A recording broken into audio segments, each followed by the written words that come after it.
Hello, Clovers fans. This is Kyle Lawson, your play-by-play voice of the Savannah Clovers, and today is a very special day as we are very lucky to have joining with us in his first club interview, the new manager of your Savannah Clovers, David Proctor. Coach, welcome in.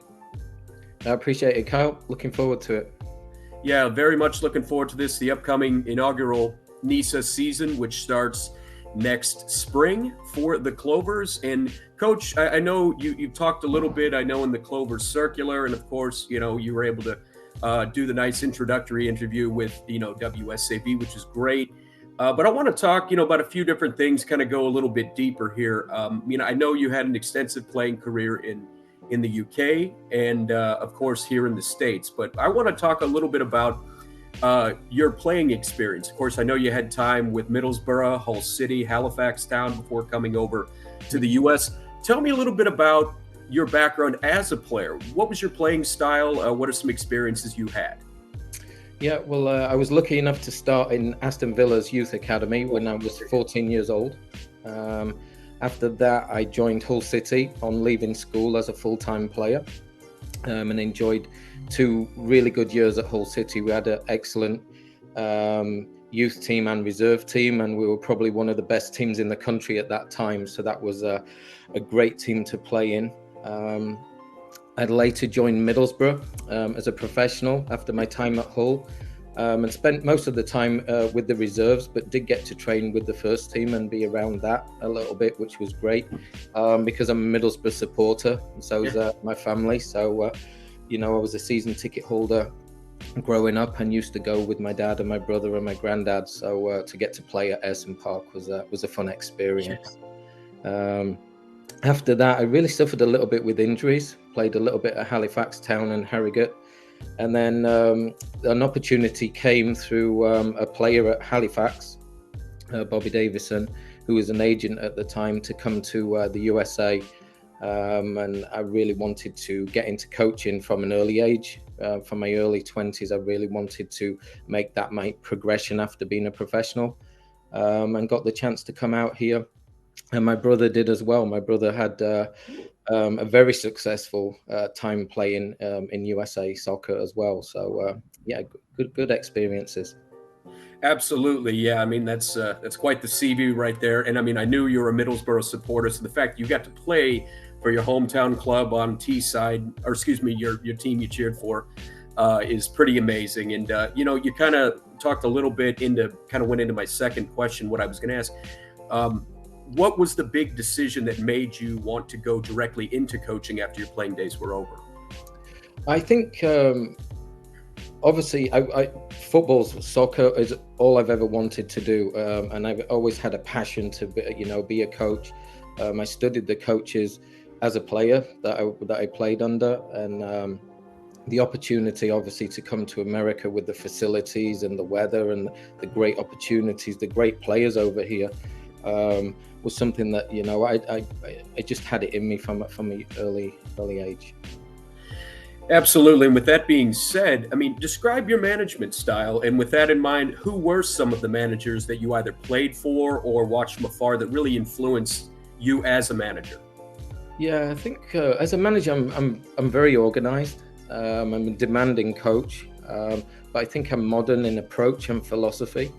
My favorite manager growing up was Bobby Robson, who was manager of England and, PSV Eindhoven, Newcastle United, Barcelona. But he was way ahead in years, and a fantastic man as well. So he was somebody I looked up to. But I think, in the modern day, I like Klopp and Guardiola. And I really like Arteta at the moment. I think he's doing a fantastic job at Arsenal. And, he went through some really tough times early on in his career, with results and with the players there. But just watching the recent documentary on him, well played to him. He's doing a fantastic job.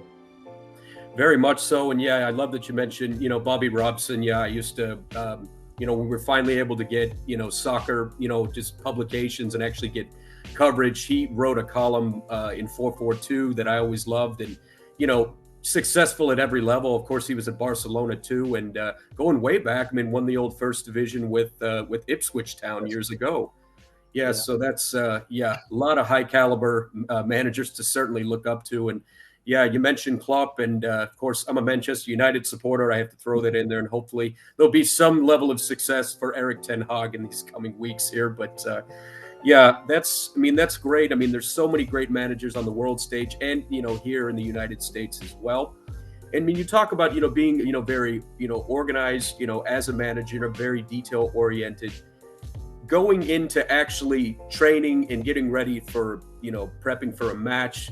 Talk to me about what is your perfect starting 11. What type of club do you like to see tactically, from front to back? How can fans expect to, what type of soccer are we going to see from your starting 11 for the Clovers? Yeah, I think very much a modern approach. I think everybody wants to play the Manchester City and the Liverpool way, building from the back. I've always been an attack-minded player. I was a left midfielder or a right midfielder, and then towards the end of my career played in the fullback position. So, in the modern day, fullbacks are very, very important. I want our fullbacks to get the ball from the goalkeeper and to be very progressive up the field, get crosses in and to get goals, and our wide players to be very creative. Again, creation in the final third is huge. We want lots of goals, lots of crosses, lots of entertainment.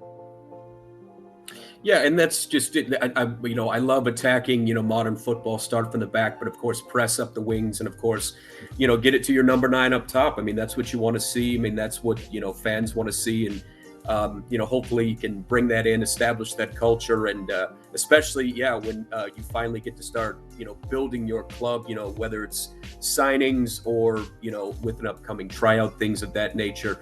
What can you tell us about the development of the side as far as adding players and also your coaching staff? Yeah, well, we're doing very well with the coaching staff. I've got an assistant coach. I've got a head of performance. We have a video analyst, and we have 2 scouts. I'm not allowed to name them right now because they're still working with other clubs and under contract. But all the staff will be announced. We're hoping in November. But we're going to have a very, very experienced group, which is going to help me, and it's going to help the young players, because we're going to have a predominantly young squad. We're looking for a roster of that's going to be under 23 in age. We may have some senior players, a couple of senior players, but we really want to develop young players, young prospects that will, hopefully go on to play in MLS or go on to play in Europe. But for us to have them for a good 2 to 3 years and, work young, hungry players is what we're really looking for. Absolutely. So the players, like the type of player you're looking for, obviously younger on the under 23 side. So we're looking at acquiring players that are maybe in a current MLS or USL Academy situation. Yes, we're looking at right now. We're very, very busy scouting all the different areas. We're looking into college because these boys will be 22 years old this year when they finish in December. So they'll be able to come on board in January for pre-season. We're looking at MLS Next Academy and the new Pro League that they have. We've done a lot of scouting in USL 2, which has played this summer. And then, of course, we have USL 1, which, some young players will be in that. So we're looking at all the different leagues. The one thing that we won't do this year is sign any any visa players. So we will be a full domestic USA team, unless that player has a green card. But for the most part, it will be all USA players. Trying to keep it, more stateside for the time building, just kind of build that base. And you talk about, getting players from, the other leagues, from the USLs, hopefully from MLS and the academies, collegiate ranks, things of that nature. Locally, I mean, because the club's been around, for 5 years now. We went from Parkside to semi-professional and now getting a chance to play in the 3rd tier as an expansion club in Nisa. what about locally, as far as attracting local players, any tryouts, things of that nature? What have you seen, or are you allowed to say right now about any upcoming local tryouts, if there Yeah, are? well, we it should be announced today, hopefully on the website. But we've been working very, very hard with Memorial Stadium to get 3 dates this fall.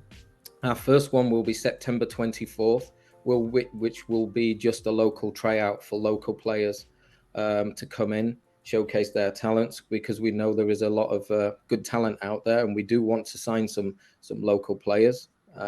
So that will be the first one.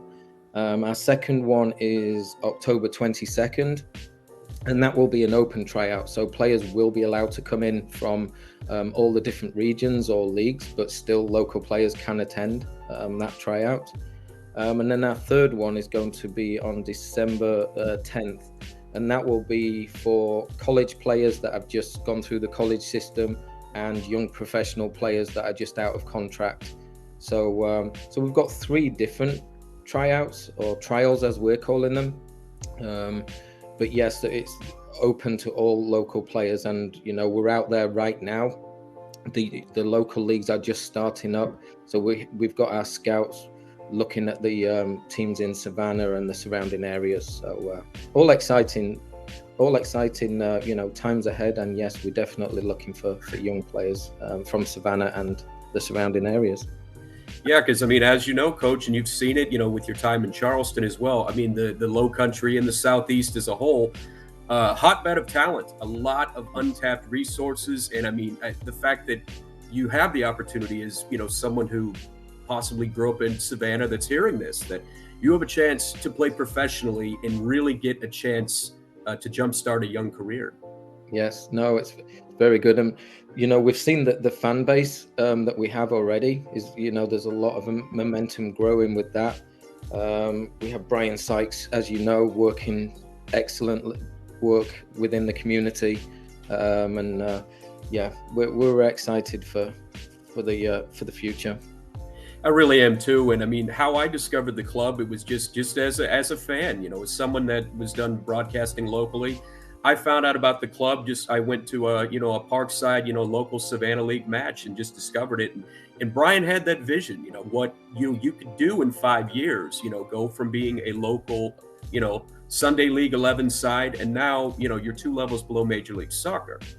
And, I just think it's pretty amazing, and it's going to be really good. I know our slogan is club, culture, and community. And, I just hope the community can just, hear this, Clovers fans out here, of the fact that we have a really high caliber manager in you, Coach. And what a pleasure it is, to finally get to talk to you and learn a little bit about you and just kind of what you want to bring to the club as well.